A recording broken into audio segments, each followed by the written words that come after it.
का हो जान? का हो ये कैसन बौरा तलो? हम बउआत नहीं खी तोहरा के देख के तो लागत था कि अब ओहो तरी कंट्रोल में रहा ना, वही में भलाई बाए बबुआ। हाँ हाँ ठीक है कहतरू। तब का लसनावत ने बताओ। माजर माजर तोरा अखिया बबुनिया त चिकन चिकन तोरे गाल ये गोरिया चिकन चिकन तोरे।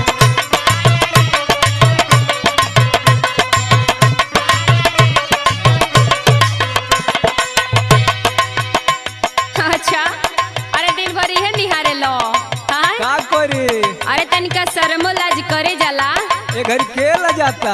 अरे तू ला जाई बकियौरी के ला जाई। सुनो तोहर लोग ला जाइबे ना करबी तो हमन के ला जाई। हाँ अपने उमरिया के ख्याल नहीं तोहके,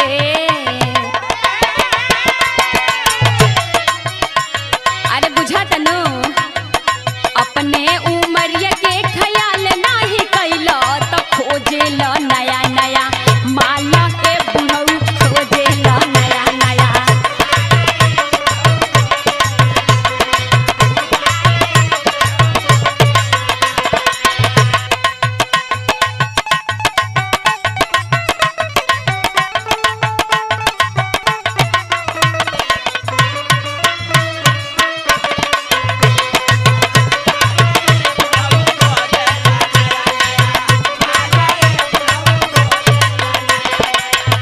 तो पातर कमरिया ला पाला पलच के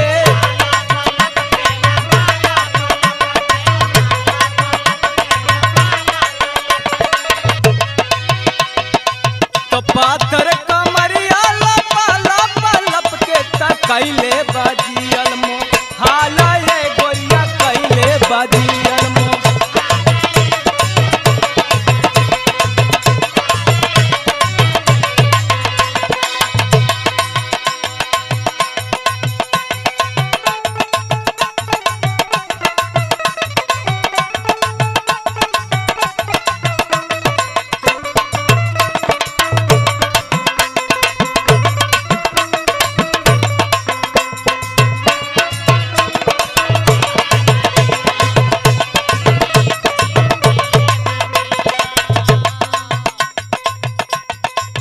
कहो सबकर बदनिया निहारत चलबो। अरे बुढ़ऊ तनी लाजो कर लो। अरे हम अभी तक शादियां नहीं खबर चला बूढ़ा बनी सरहे पर इसका बटले बनी। अच्छा अरे अभी तू कल पैदे हुई वो ना ओ हाँ बोला। आई हो दादा ते इनकर देखा ना लाइन मारे चलत ना बुढ़ौतिया में। हाँ हाँ सुना मुहवा ना देखे लो शीशा में जाके, शीशा में जा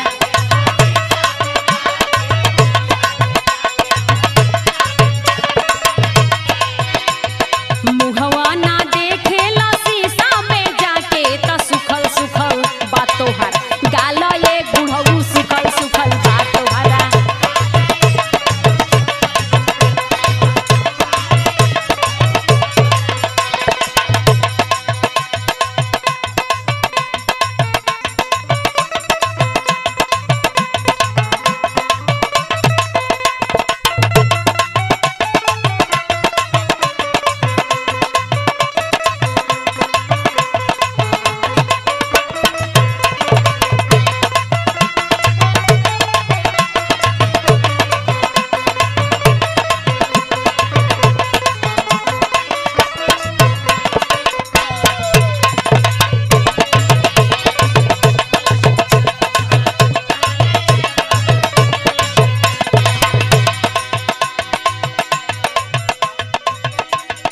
कवि ओम प्रकाश जी के मनलू न बतिया।